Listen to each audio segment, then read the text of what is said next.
नमस्कार दोस्तों, एक बार फिर आप सबका स्वागत है हमारे YouTube चैनल क्रेडिबल ब्रो में। चलिए शुरू करते हैं फिर एक नई न्यूज़ के साथ, फिर एक नए आर्टिकल के साथ, फिर एक नई इन्फॉर्मेशन के साथ। आप सबके सामने मैंने द एवियनिस्टिक .com का आर्टिकल लगा रखा है। आप सबके सामने ये हेडिंग भी होगी, Canada reconsidering 13.2 billion F-35 purchase amid growing tension with the US। कुछ और आर्टिकल्स हैं, पहले हम आर्टिकल्स वगैरह देख लेते हैं, देन हम आएंगे कि इसका बेसिकली हम पे इम्पैक्ट क्या पड़ेगा और इस न्यूज़ का मतलब क्या है। तो देखिए, मैं आपको सबसे पहले द रेड हैट का भी आर्टिकल है मेरे पास, सेम न्यूज़ ही है इस पर भी। Canada reconsidering F-35 purchase amid tension with Washington says ministers. कुछ और आर्टिकल्स भी हैं, जल्दी जल्दी हम वो देख लेते हैं और फिर हम शुरू करेंगे। फाइनेंशियल पोस्ट का भी आर्टिकल है, कैनरे review Canada's order of F-35 jets amid rift with US। The Eurasian Times का भी आर्टिकल है, Canada threaten to scrap F-35 deal with US, big question can Ottawa afford to irk its NATO और NORAD ally. तो अब हम आते हैं actually में कि इस सब का मीन क्या है और इस सब का हम सब पर इम्पैक्ट क्या पड़ेगा, है ना। तो मैं सबसे पहले शुरू करता हूँ कि एक्चुअली में हुआ क्या है। हुआ ये है कि जो कनाडा है अभी के टाइम पर, जो कनाडा है, कनाडा में अभी अभी जो वहाँ पे जो पहले प्राइम मिनिस्टर थे जस्टिन ट्रूडो, उन्होंने किया है रेजिग्नेशन और उनकी जगह पे एज अ सक्सेसर या एज अ पार्टी फेस, जो भी उनकी पार्टी थी, उनकी पार्टी ने जिसको भी चुना, उनका नाम है मार्क कैनरे। मैंने इसके ऊपर एक अपडेटेड वीडियो बनाई हुई है अपने चैनल पर, अगर आपको इनके बारे में जानना है, मार्क कैनरे के बारे में, कि ये कौन है और ये बेसिकली कहाँ से आए हुए हैं ना, इनका बैकग्राउंड वगैरह क्या है, इनका पॉलिटिक्स में एज अ करियर वगैरह कैसे स्टार्ट हुआ या क्या, तो उसके लिए मेरे पास एक अपडेटेड वीडियो है, आप स्क्रॉल करेंगे उसको तो आप देख पाएंगे मेरे चैनल पे। तो हुआ ये है कि बेसिकली कनाडा में जो नए प्रधानमंत्री चुन के आए हैं उनका नाम है मार्क कैनरे, और जो जैसे ये चुन के आए तो इन्होंने जो चुनने के बाद इन्होंने क्या किया कि जो US के साथ बेसिकली कनाडा की F-35 फाइटर जेट की एक डील थी कि जो कनाडा है वो US से F-35 jets fighter jets purchase करेगा। तो इसके लिए हम सबसे पहले आ जाते हैं कहाँ पे, मैप पर, फिर हम इसको और अच्छी तरीके से समझ पाएंगे मैप के थ्रू भी, और मैं आपको कुछ स्टैटिक्स वगैरह या इन्फॉर्मेशन वगैरह देता रहूँगा। तो यहाँ पे देखिए, ये है यूनाइटेड स्टेट्स ऑफ अमेरिका, ये है कनाडा। तो हुआ ये है कि कनाडा ने जो बाइडन के टाइम पर, जब अभी कुछ टाइम पहले जो बाइडन सरकार में थी, तो उनके टाइम पर जो कनाडा में भी जो अभी एज आ फेस थे प्राइम मिनिस्टर जस्टिन ट्रूडो, तो जो इन दोनों के बीच में एक डील हुई कि कनाडा US से 88 के आसपास जो F-35 फाइटर जेट्स हैं इनको परचेज़ करेगा। लेकिन होता क्या है कि आप सबने भी देखा होगा कुछ टाइम पहले, इसको लेकर मैंने एक अपडेटेड वीडियो बनाई है और मैंने कल ही उसको पब्लिश भी किया है अपने चैनल पर। ये जो जर्मनी है, यहाँ पे यूरोपीय देश, इसके जो MP, मेंबर ऑफ पार्लियामेंट और कुछ मीडिया आउटलेट्स ये क्लेम कर रहे हैं कि जो US का F-35 है, इसमें बेसिकली जो US है वो किल स्विच इंस्टॉल करके बेचता है या किल स्विच वगैरह इंस्टॉल करके देता है अपने एलाइज कंट्रीज़ को, या जो भी F-35 फाइटर जेट खरीदना चाहते हैं US से, उनको ये प्रोवाइड करता है। तो यहाँ पे F-35 का अगर मीन्स आपको मैं बताऊँ तो F-35 को आप ऐसे मान लीजिए कि अगर US ने जो F-35 का इस्तेमाल अगर कर लिया फॉर किसी भी मान लीजिए रीजन ऑफ F-35, तो वो F-35 बिल्कुल भी ना चलने लायक होगा ना इस्तेमाल करने लायक होगा, वो ऐसा बेजान हो जाएगा जैसे US ने किल स्विच का इस्तेमाल कर लिया। अगर आपको किल स्विच के बारे में जानना है तो मैंने इसके लिए अपडेटेड वीडियो बनाई हुई है अपने YouTube चैनल पर, आप ये अपडेटेड वीडियो जाके वहाँ पे देख सकते हैं, समझ सकते हैं, सीख सकते हैं वहाँ पे कि बेसिकली हुआ क्या है। और यहाँ पे जैसे ही कनाडा ने 88 फाइटर जेट्स परचेज करने का ऑर्डर दिया US को, तो ये जो डील थी यहाँ पे 13 पॉइंट में है, लेकिन मुझे जितना कुछ और आर्टिकल में $14.2 बिलियन के आसपास की डील थी। तो इसमें होना क्या था कि जो US है वो कनाडा को 88 F-35 प्रोवाइड करेगा। और ये जो डील हुई थी ये हुई थी जो बाइडन के टाइम पे। इससे पहले जो यूएस में राष्ट्रपति थे जो बाइडन, उनके टाइम पर ये डील हुई थी। तो इसमें हुआ क्या कि जो यूएस की कंपनी है जो कि ये F-35 को मैन्युफैक्चर करती है, लॉकहीड मार्टिन नाम है उसका।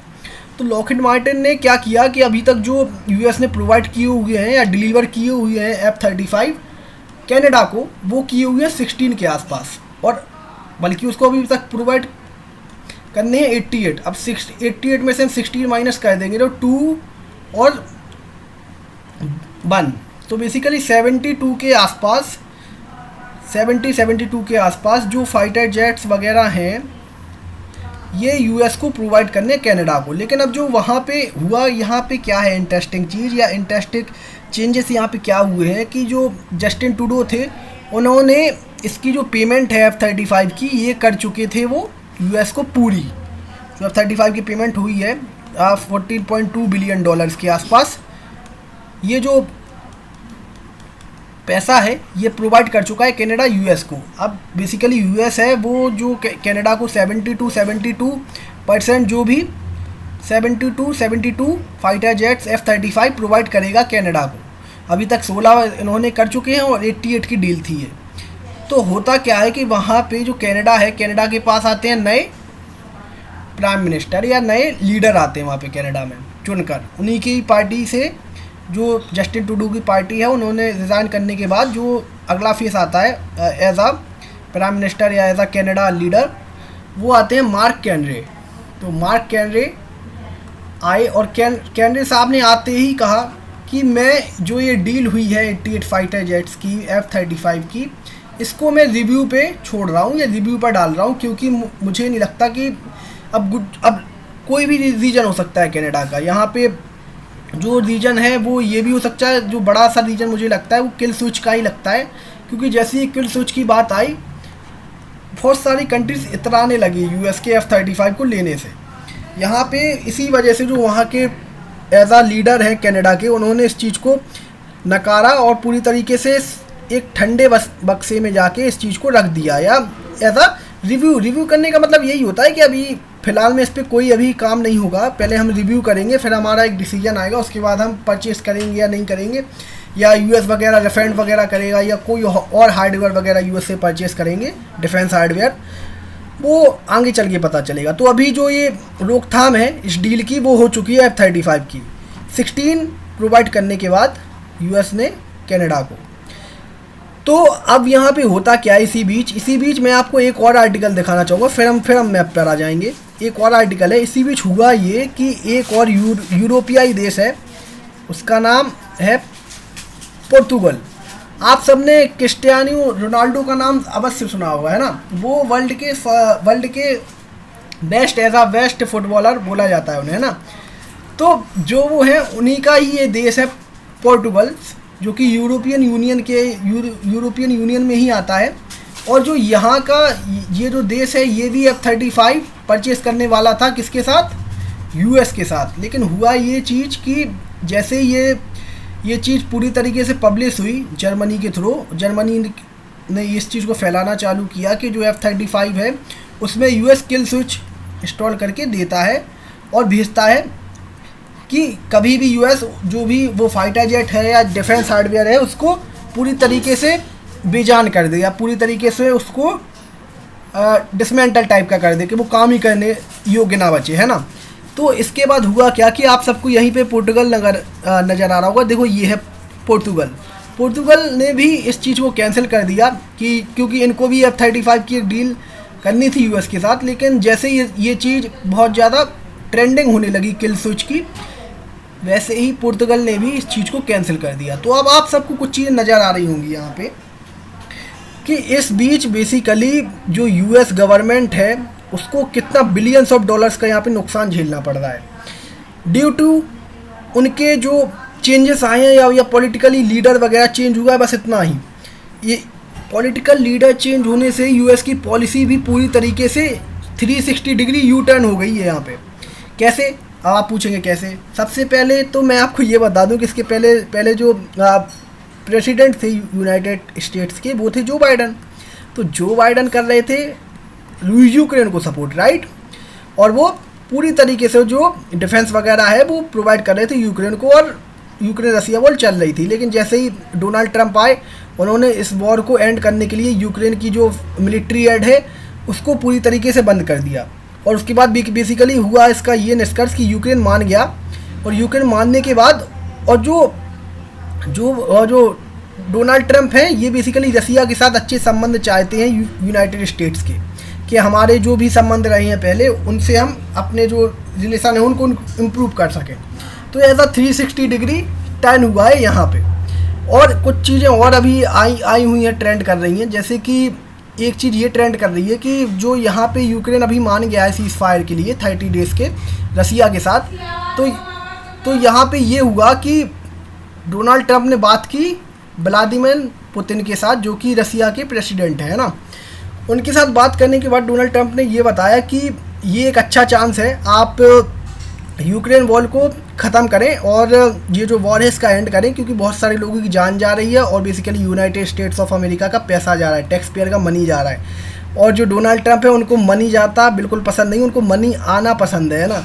तो इसी वजह से जो उन्होंने टैरिफ वगैरह भी लगाए हुए हैं, इसी वजह से लगाए हुए हैं, क्योंकि होता क्या था कि जो यूनाइटेड स्टेट्स ऑफ अमेरिका है इससे सब लोग फ़ायदा वगैरह या जो भी ट्रेड सरप्लस में कंट्रीज़ थी जो कि यूनाइटेड स्टेट्स को ज़्यादा बेचती थी और यूनाइटेड स्टेट्स से कम खरीदती थी, तो उन सब पर लगा दिया है बेसिकली डोनाल्ड ट्रंप ने। रेसिप्रोकल टैरिफ की भी बात चल रही है अभी, तो खैर कुछ ही गिने चुने देशों पर ही अभी टैरिफ वगैरह इम्पोज हुए हैं, जैसे कि कनाडा हो गया, मैक्सिको हो गया, यूरोपियन यूनियन हो गया, और ऑब्वियसली चाइना को कैसे भूल सकते हैं, चाइना तो पहले से ही रेडार पे है डोनाल्ड ट्रंप के, है ना।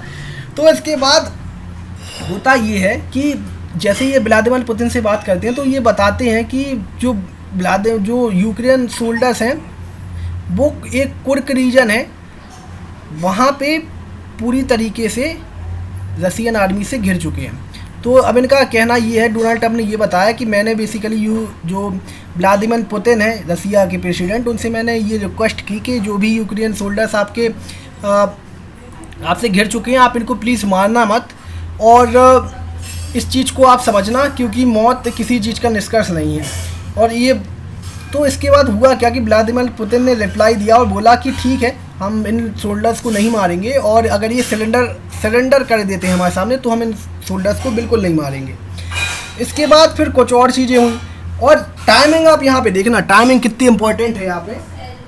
टाइमिंग इस तरीके से भी इम्पोर्टेंट है यहाँ पे कि अभी क्या हुआ कि यूएस और रसिया का एक मिशन था 1975 के आसपास, स्पेस मिशन था ये, अपोलो स्पेस मिशन था ये। यहाँ पे रसिया और यूएस दोनों लोगों ने साथ साथ काम किया था और ऐसा अपोलो मिशन। तो यहाँ पे हुआ ये कि टाइमिंग देखना आप गौर करना थोड़ा सा। यहाँ पे जो ट्विटर हैंडल है रसिया का, उन्होंने एक ट्वीट किया और बोला कि जो 2025 है इसमें जो रसिया और यूनाइटेड स्टेट्स हैं, इन दोनों की साझेदारी से जो स्पेस मिशन चलाया हुआ था उसकी एनिवर्सरी 50th एनिवर्सरी है ये। और इसी बीच हम ये चीज़ अनाउंस करते हैं कि क्या हम फिर से दोनों लोग साथ आकर मानवता के लिए 2029 के आसपास एक मार्स मिशन को भी लॉन्च कर सकते हैं यूएस के साथ। यूएस और रसिया साथ साथ आकर क्या एक मार्स मिशन को भी लॉन्च कर सकते हैं। और इसमें उन्होंने बेसिकली टैग किया किसको, एलोन मस्क को, क्योंकि वो ज़्यादा मार्स वगैरह पे न्यूज़ में रहते हैं कि उनको वो ये बोलते रहते हैं न्यूज़ पे कि हम अपनी जो ह्यूमन सिविलाइजेशन है इसको मार्स पे ले जाकर स्टार्ट करेंगे या वहीं पर हम रहेंगे। तो ये कुछ चीज़ें थी यहाँ पे कि जो अब यहाँ पे हुआ ये कि जो यूरोपियन यूनियन है ये पूरी तरीके से एकदम अचंभे में या पूरी तरीके से एकदम शॉक। अरे कि यार मतलब कुछ टाइम पहले United States of America Russia के खिलाफ था। अगर जो बाइडन के टाइम पे देखा जाए तो वो रसिया के पूरी तरीके से खिलाफ था, रसिया को ऐसा बहुत भला बुरा भी बोला। लेकिन जैसे ही यहाँ पे पॉलिटिकल लीडर्स बदले या दूसरी पार्टी के लीडर आए, डोनाल्ड ट्रंप आए, पूरी तरीके से चीज़ें बदल गई। यहाँ पे यू टर्न हो गई पूरी तरीके से। अब यहाँ पे जो यूएस है वो रसिया के साथ एक अच्छे रिलेशन चाहता है और जो ये रसिया यूक्रेन वॉर है उसको जल्द से जल्द ख़त्म करना चाहता है यहाँ पे। तो यही कुछ चीज़ें थी अब इन सब चीज़ों पे हुआ ये कि जो एक F-35 का इतना ज़्यादा जो ये बखेड़ा हो गया है कि अब लोग F-35 जो कि 5th generation advance fighter jet है, अब इसको कोई खरीद नहीं रहा है। बेसिकली लोग यहाँ पे कैंसिल कर रहे हैं, और इससे झटका किसको लग रहा है? यूनाइटेड स्टेट्स ऑफ अमेरिका को लग रहा है, क्योंकि इनका जो अगर देखा जाए वर्ल्ड वॉर के टाइम से ही, तो यूनाइटेड स्टेट्स ने पैसा छापा ही कैसे है? छापा उन्होंने पैसा है, सबसे पहला जो उनका मेजर एज अ रेवेन्यू या मेजर उन्होंने जो एक्सपोर्ट किया वो किया डिफेंस एक्सपोर्ट। तो यहाँ पे बेसिकली जो डिफेंस में था वो इनका हमेशा से ही एक स्ट्रॉन्ग हैंड वहाँ पे लगा हुआ है, इनका स्ट्रॉन्ग हैंड है ही। अब यहीं पे ही चोट हो रही है। यहाँ पे चोट कैसे आप पूछेंगे? क्योंकि बहुत सारे देश जो कि बिलियंस ऑफ डॉलर की डील करना चाह रहे थे, या डील होने वाली थी या डील हो चुकी थी, वो बीच में ही कैंसिल होने की नौबत पे आ गई है, या रिव्यू होने की नौबत पे आ गई है कि पहले हम रिव्यू करेंगे देन उसके बाद ही हम डिसाइड करेंगे। कनाडा का तो ये मानना है, और जो पुर्तगाल है उसने तो पूरी तरीके से इस डील को कैंसिल कर दिया कि हम कोई भी फाइटर जेट वगैरह यूनाइटेड स्टेट से अभी परचेज़ करने की मूड में बिल्कुल नहीं है, ड्यू टू किल स्विच, जो कि कुछ टाइम पहले ही जर्मनी के थ्रू पब्लिश हुआ है या जर्मनी के थ्रू बताया गया है। तो इस बीच अब हुआ ये है कि हमें भी जो एडवांस फाइटर जेट्स है, 5th जनरेशन फाइटर जेट, ये हमको भी परचेज़ करना है। और हमको यहाँ पे आप पूछेंगे हमको जल्दी क्या है? यहाँ पे हमको सारी चीज़ें देख परख के ही करना चाहिए। यहाँ हमको जल्दी ये है कि हमारे जो इंडियन एयरफोर्स के चीफ़ हैं AP सिंह, उनका कहना ये है, उनने बेसिकली एक प्रेस नोट्स या प्रेस कॉन्फ्रेंस वगैरह रिलीज़ की, और उसमें उन्होंने ये बताया कि जो पाकिस्तान है, यहाँ पे पाकिस्तान को जो चाइना है वो बहुत ही जल्द 5th जनरेशन एयरक्राफ्ट जो फाइटर जेट्स हैं इसको प्रोवाइड कर देगा। तो यहाँ पे हमारे पास है नहीं 5th जनरेशन फाइटर जेट, तो यहाँ पे हमारी जो पोजीशन है वो बहुत ज़्यादा कमज़ोर हो जाएगी अगर चाइना ने पाकिस्तान को ये 5th generation fighter jets provide कर दिए। तो हमको यहाँ पे बहुत जल्दी है कि हमको एज सून एज ये फैसला करना होगा हमारी इंडियन गवर्नमेंट को, भारत सरकार को, कि हम कितनी जल्दी या तो हम या US का F-35 परचेज़ करें या हम Su-57 परचेज़ करें रसिया का। ये दो हमारे पास चॉइसेस हैं अभी। और अब मुझे इंटरेस्टिंगली बहुत ज़्यादा ये लग रहा है कि अब होने क्या वाला है। बेसिकली इंडियन गवर्नमेंट यहाँ पे करेगी क्या वो हम सब देखेंगे। अगर इसके लिए इंडियन गवर्नमेंट देखते हैं कौन सा फाइटर जेट्स यहाँ पे परचेज़ करती है, Su-57 रसियन मेड या US का F-35, जिसके पीछे जो बहुत सारी आपको खबरें वगैरह दिख रही हैं किल स्विच वगैरह की, इन सब पे। तो देखते हैं कि हमारी भारत सरकार यहाँ पे कौन सा फाइटर जेट को परचेज़ करेगी। और अब मैं इसी के साथ आप सबसे जानना चाहूँगा आपका पॉइंट ऑफ व्यू, आपको बात कि आप बेसिकली इतना ज़्यादा जो आपने चीज़ें सुनी, और इसमें आपको क्या लगता है कि हमारे इंडिया को यहाँ पे किसके पास जाना चाहिए, F-35 के पास या Su-57 के पास, या हमें हमारा बेसिकली फोकस करना चाहिए AMCA के ऊपर। आप सबको पता है ना कि हमारा जो एक प्रोजेक्ट चल रहा है AMCA stands for advance medium combat aircraft, और ये हमारा 5th जनरेशन है ना, 5th जनरेशन के आसपास ये हमारा फाइटर जेट है, जो कि 2032 के आसपास तक प्रोडक्शन में आएगा। लेकिन इसके लिए तो अभी आप कहेंगे इसके लिए तो लगभग 8 से लेकर 10 साल हैं। और इस बीच तो चाइना का, आई होप चाइना यहाँ पे 6th जनरेशन भी एयरक्राफ्ट डेवलप कर लेगा, और तब तक तो वो चाइना पाकिस्तान को ये चीज़ प्रोवाइड कर देगा। तो इसी के लिए ही जो हमारे एयर चीफ हैं उन्होंने ये चीज़ बोली इंडियन गवर्नमेंट को कि हमको एज सून यहाँ पे देरी बिल्कुल नहीं करनी चाहिए। हमको अगर अपनी पोजीशन को स्ट्रेंथन करना है एशिया में या मतलब अपने रीजन में, तो हमें बेसिकली पाकिस्तान से पहले हमको जो कि 5th जनरेशन एयरक्राफ्ट है फाइटर जेट्स है, इसको परचेज़ करना पड़ेगा, चाहे हम Su-57 करें और चाहे F-35 करें। ये पूरी तरीके से निर्भरता होगी या पूरी तरीके से जो डिसीजन होगा ये किसके हाथ में होगा, ये होगा इंडियन गवर्नमेंट के हाथ में। तो देखते हैं यहाँ पे इंडियन गवर्नमेंट यहाँ पे क्या इस चीज़ के ऊपर अपना डिसीजन देती है, और जो भी डिसीजन आएगा उसके लिए मैं एक अपडेटेड वीडियो अवश्य ले आऊँगा। इसी के साथ मैं आप सबसे लेना चाहूँगा अलविदा, और आप सबसे मेरी मुलाकात होगी एक नई वीडियो में, एक नई न्यूज़ के साथ, एक नए आर्टिकल के साथ, एक नई इन्फॉर्मेशन के साथ। जय हिंद, जय भारत।